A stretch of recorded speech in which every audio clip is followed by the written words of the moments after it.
네, 안녕하세요. 반갑습니다. 저는 박주용이고요. 능동적 학습자에 대해서 얘기를 할 텐데요. 이 다음에는 그 조력자에 대해서 얘기를 할 겁니다. 이 이야기는 대부분 그 메이커가 되고 싶은 사람들 혹은 내가 메이커인 사람들에게 도움이 되는 글이고요. 이 다음 글은 메이커를 만들고 싶은 사람들한테 도움이 되는 글입니다. 그런데 지금 발표할 내용은 실제로 책에 있는 내용과 완전히 달라요. 여기서 만약에 이제 놓치시면 다시는 볼 수 없을 거고요. 왜 그러냐면 이 이야기는 저희가 항상 하고 다니는 이야기예요. 그래서 어디서나 볼 수 있어요, 대략. 그런데 이 능동적 학습자가 되기 위해서, 내가 능동적 학습자, 아니 내가 메이커를 되기 위해서 방해하는 것들이 상당히 많습니다. 가장 큰 아이들에 있어서 가장 큰 회방꾼이 대략 적극적인 부모님, 적극적인 멘토예요. 예를 들면 이렇거든요. 원래 메이커에 빠지는 사람들은 왜 메이커가 되냐면 내가 문제를 해결하는 걸 너무 좋아하기 때문에 그래요. 그런데 그런 거 있잖아요. 초등학교 때 다닐 때 내가 아는 친구들이랑 얘기하다가 내가 아는 게 생겨가지고 아는 척 하려고 하는데 옆에 친구가 말해버리는 거예요. 되게 밉잖아요. 그런 비슷한 거예요. 너무 적극적인 부모님, 너무 적극적인 멘토들은 그런 역할을 하는 거예요. 이 친구가 자기를 자랑할 기회를 뺏고 자기가 문제를 해결할 기회를 뺏는 거예요.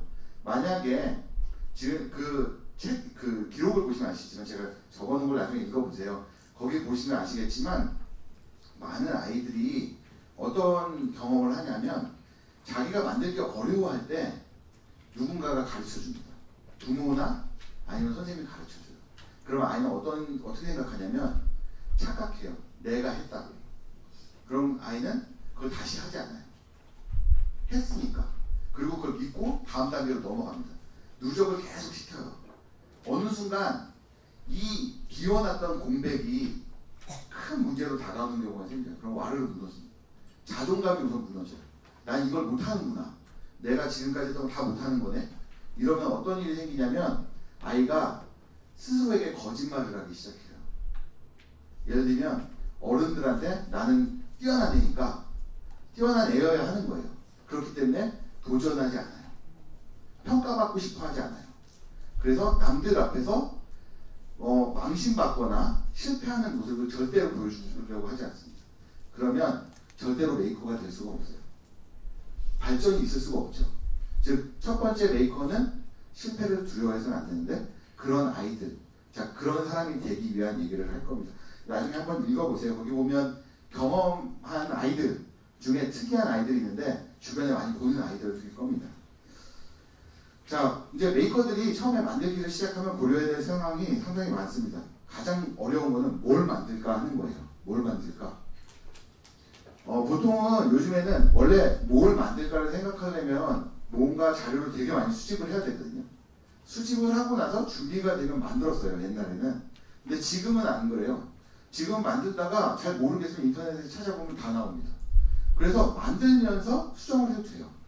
만들다가 막히는 정도가 되면, 즉 만들다가 어디도 자료를 찾지 못하는 상황이 되면 남들도 모르는 거예요. 그거를 해결해내면 엄청난 이슈가 되는 거거든요. 그런 상황이라고 보시면 되고요. 그래서 지금 현재는 만들 수 있는 것부터 만들면서 점점 난이도를 높여가는 방식이 훨씬 좋다. 만든 사람 입장에서. 예를 들면 전동 자동차를 만들 때도 처음에 모터를 돌리는 것부터 시작하는 거죠. 그 다음에 조향장치를 만들고 아니면 프레임을 만들고 이런 식으로 나가는 겁니다. 한 번에 다 하려면 너무 어려우니까요. 그래서 프로젝트를 정할 때 처음에 내가 만들고 싶은 거를 중심을 가져야 됩니다. 보통 아이들이 되게 요즘에 만들기 메이커 할 때 가장 문제가 되는 게 그거예요. 부모님이 아니면 선생님이 제안하는 것을 만들어요. 그럼 어떻게 되냐면 제가 이제 경험한 걸로는 그렇습니다. 아이들이 선생님이 정해준 주제를 하게 되면 자기가 스스로 해결할 수 없는 경우가 상당히 많아요. 그럼 첫 번째, 자존감이 떨어져요. 실패할 수밖에 없거든요. 어른의 기준으로 얘기를 하기 때문에 아이들이 실패할 수밖에 없어요. 그러면 계속 자존감이 떨어지는 거예요. 그럼 나는 못하는 애가 되는 거죠. 그러면 자기가 정하면 처음에는 자기가 할 수 있는 걸 정합니다. 되게 쉬운 걸 정해요. 근데 그때 자신감이 생기면 점점 어려운 걸 하거든요. 그때까지 기다려야 되는 겁니다. 그러니까 스스로도 그래요. 만드는 사람도 자존감을 확보하는 게 되게 중요해요. 그래서 어려운 것부터 하지 않고 쉬운 것부터 시작하는 게 가장 중요하다. 그리고 우선은 그러면서도 혹시나 남에게 쓸모가 있는 것, 그러니까 나에게 쓸모 있는 것도 괜찮은데 남에게 쓸모 있는 것을 만들면 되게 좋은 점이 남한테 주면서 자랑을 할 수가 있어요. 남들이 달라고 하거든요. 그럼 자신의 자존감 확보에 상당히 좋습니다. 애들이 막 아이들이나 아니면 친구가 되게 좋아하는 거예요. 내가 어른이라면 진공관 오디오를 만들었는데 친구가 달래요. 그냥 줄 수는 없죠. 재료비만 받을게. 이래서 주거든요. 근데 나중 되면 그게 비즈니스가 되기도 합니다. 사실은. 자, 그래서 보시면은 제가 이제 분류를 했는데 남이 만든 것을 구경만 하는 게 제일 쉽습니다. 실제 메이킹에서 구경만 하는 게 제일 쉬워요. 다음이 남이 준비해 놓은 걸 만드는 게 쉽습니다. 그게 이제 보통 키트류죠. 그리고 설명서가 있고, 다음이 남이 만든 걸 그대로 따라 만드는 것들. 요즘 아이들이 많이 해요. 유튜브에서 보고 따라 만들어요. 그것도 쉽진 않지만 어떻든 그것도 난이도가 중간 정도 되는 거죠. 여기까지가 모방입니다. 모방. 다 모방이에요. 모방의 단계고 난이도가 낮아서 약간 논리적인 성격을 띱니다. 그 얘기는 뭐냐면 저기까지 상당히 재밌어요. 그러면 그걸 넘어가면 다른 사람이 만들었는데 새로운 방법으로 다시 만드는 거예요. 그건 상당히 어려워지거든요. 그때부터 어려워져요. 그리고 다른 사람이 만들지 않는 것을 만드는 것. 이게 가장 어렵죠. 보통 이걸 창조라고 하죠.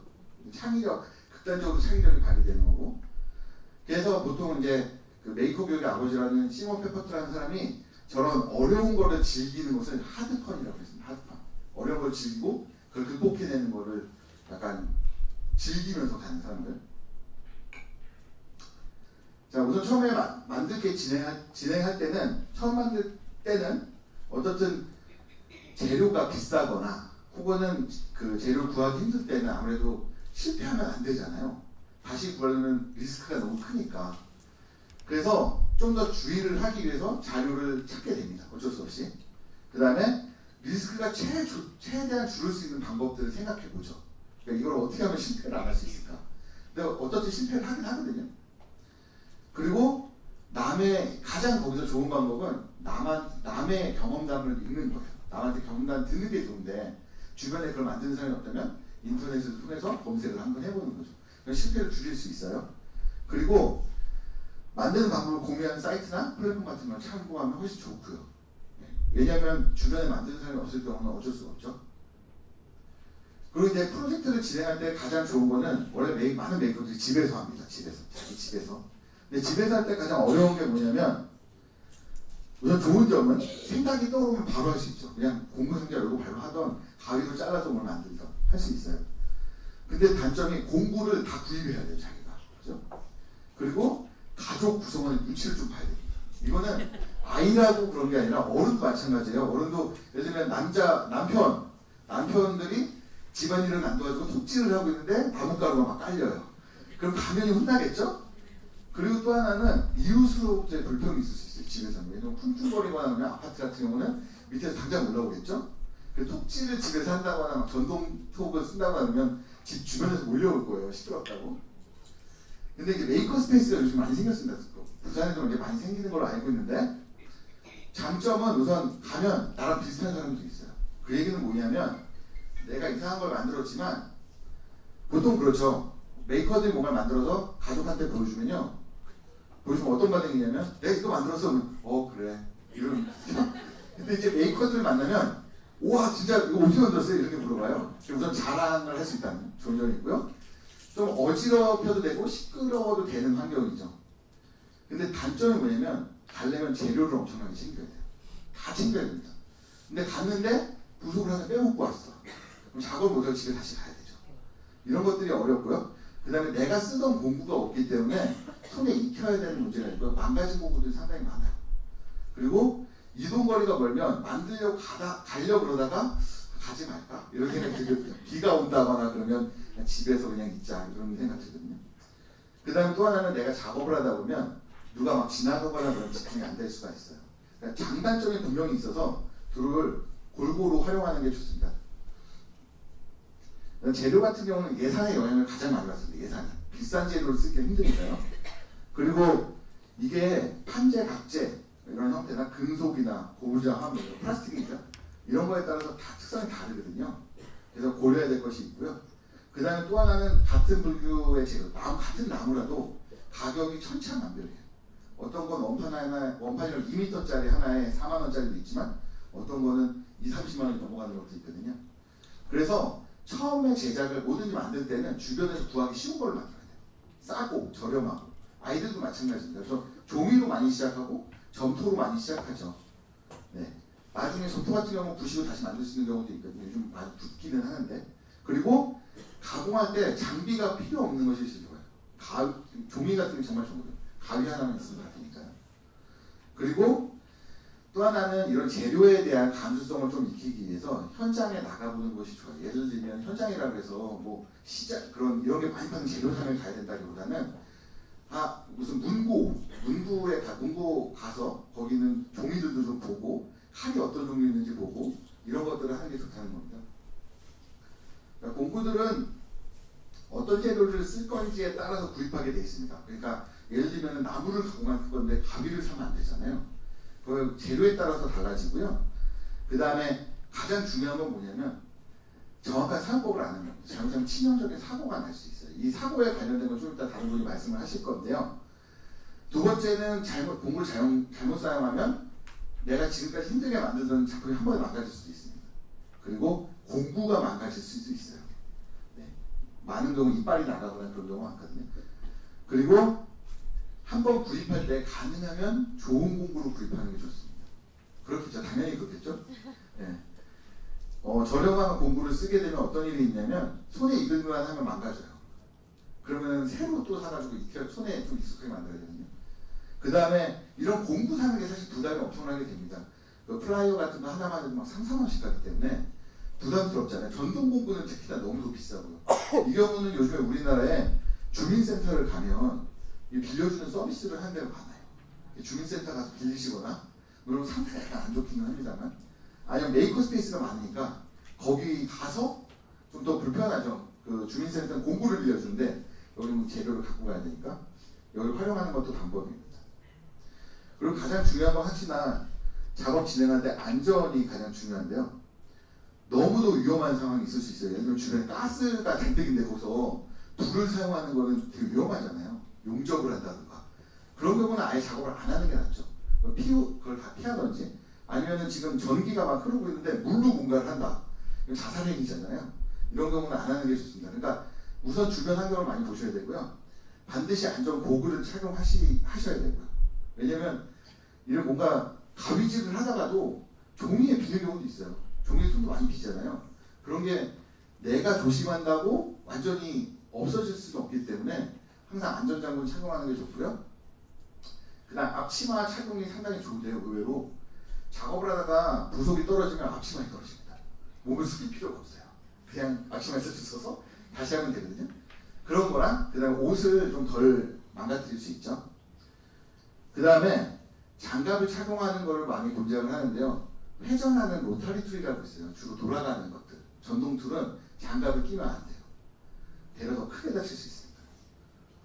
자, 그리고 뭐 화상이나 화재, 감전, 찔리는 거 이런 것들에 조심 좀 해야 되고요. 이 자세한 거는 다음 분이 다 하실 겁니다. 엄청나게 자세하게. 자, 그 다음 프로젝트 관리할 때, 스스로 프로젝트를 관리할 때요. 오픈 포트폴리오라는 걸 작성을 합니다. 이게 자존감에 되게 중요하기도 합니다. 자기 프로젝트를 만들고 나 혼자 알고 있으면 실제로 남이 볼 때 얘는 아무것도 안 만드는 거거든요. 남한테 보여줘야 만든 걸 인정받을 수가 있어요. 그리고 또 하나는 이 작업이 시간이 막 한 달씩 가고 그러면 작업하다가 뭔가 누가 불러갖고 나갔다 들어온다거나 1시간 정도 약속이 있다가 들어오면 어디까지 했는지 기억 잘 안 나거든요. 그 경우를 위해서 기록해 두는 중간중간 과정을. 그리고 커뮤니티 도움받기는 오프라인 커뮤니티가 있고요. 오프라인 커뮤니티는 제작 공방, 메이커스페이스, 지역 커뮤니티 요즘 이제 점점 많아질 거니까 거기가 좋고요. 근데 그게 힘든 경우가 있어요. 아무래도 한 30분 정도만 되는 거리라도 심적으로 좀 힘들거든요. 그 경우는 온라인에서 검색을 하는데 요즘에 온라인 검색 상당히 많이 나옵니다. 그래서 주로 키워드를 잘 잡아야 돼요. 키워드를 그러니까 보통 커뮤니티 게시판에 물어볼 때는 그 문제를 해결해달라고 물어보기보다는 그 키워드를 알려달라고 물어보면 훨씬 빨리 답변을 받을 수가 있어요. 그리고 검색도 훨씬 빨리 할 수 있습니다. 자, 그리고 아까 말씀드렸던 오픈 포트폴리오가 사실 정말 중요합니다. 왜냐면 우리나라에서 가장 안 되는 거예요. 우리나라에서 가장 안 되는데 이게 안 되면 메이커 문화를 유지할 수가 없거든요. 또 내가 얼마나 잘하고 있는지를 알릴 방법이 없어요. 그 경우 그런 이유 때문에 자신이 스스로 성장하는 목표에서도 중요하고 그 다음에 남들에게도 중요해진다. 남들의 시행착오를 줄일 수 있으니까요. 그래서 이제 이런 걸 공유하는 방법이 오프라인으로 공유하는 방법이 있습니다. 그러면은 공유한다는 게 거창한 게 아니라 내가 만든 걸 남한테 그냥 보여주는 것만으로도 공유라고 할 수 있어요. 그래서 사람들이 만들어보고 싶은 욕구를 자극하거든요. 그럼 가르쳐달라는 사람이 있을 수 있고 아니면 워크숍을 할 수도 있고 이런 상황이 생기겠죠. 가깝게는 지역에서 공유하는 방법이 있을 수 있고요. 더 나가면 행사들이 있습니다. 메이크업 페어나 이런 데 가져 나가서 보여주는 거예요. 이게 되게 큰 공유입니다. 어려워 보이지만 생각외로 어렵지 않은. 오프라인 공유는 디지털로 많이 공유를 하죠. 온라인 공유는. 그리고 주로 블로그나 커뮤니티, 유튜브 이런 걸 사용하고요. 그 다음에 가장 중요한 거는 모든 것을 기록하는 겁니다. 특히 그 중에서도 내가 만든 제작 방법 이런 거 남들도 만들 수 있게 하는 게 되게 중요하고요. 또 하나는 거기에 어떤 사람의 영향을 받았으면 그 사람을 반드시 언급해줘야 돼요. 그래서 그 사람 소스 일부를 사용했으면 이 사람의 프로젝트를 기반으로 내가 이렇게 발전시켰다. 그럼 우리나라에서는 그렇게 하면 마치 내가 낮아지는 것처럼 느끼는데 실제로 이 오픈소스 분야에서는 그걸 표시하는 게 훨씬 더 멋있거든요. 왜냐하면 그 전에 단계에 있는 소스까지 알려줄 수 있는 거예요. 그러면 이 사람은 좀 존경하는 생각이 들게 돼요. 아무래도 점점점 연계되기 시작하고요. 그래서 우선은 능동적 학습된 마인드셋은 나도 배우고 만들어보겠다는 자발성 그리고 긍정적 태도 그 다음에 그 학습자에게 유일한 실패는 시도하지 않는 겁니다. 왜냐하면 포기하지 않으면 실패하지 않거든요. 포기하지 않으면 절대 실패하지 않죠. 그리고 이거는 실패를 회복하고 또 과정의 중심을 두는 겁니다. 결과의 중심을 두는 게 아니에요. 그리고 자기의 과정을 기록하면서 성찰하고 실패와 시도의 과정을 이 자체를 성공으로 여기는 겁니다. 이런 마인드셋을 가져야 돼요. 그러니까 실패를 두려워하지 않기 위해서 또 그러면서도 동시에 자존감을 잃지 않기 위해서 그리고 자존감이 너무 상실될 때가 있어요. 이 프로젝트가 너무 어려워서 도저히 진도가 안 나갈 때 끙끙 앓지 말고 주변에 도움을 청해라. 도움을 청하면 더 큰 프로젝트가 되고 그것은 결국에 사회에 영향을 미칠 수 있을 정도의 프로젝트가 되거든요. 그리고 다 함께 이제 만들기를 즐기는 이런 능동적 태도를 가져야 된다. 한번 생각해 보시면 좋을 게 이제 학생 입장에서 내가 뭘 만들어야 될지 모르겠을 때 어떻게 해야 될까? 그리고 너무 어려워서 포기해야 될 때는 어떤 방법들이 있을까? 이런 거 한번 생각해 보시면 좋을 것 같습니다. 이상입니다.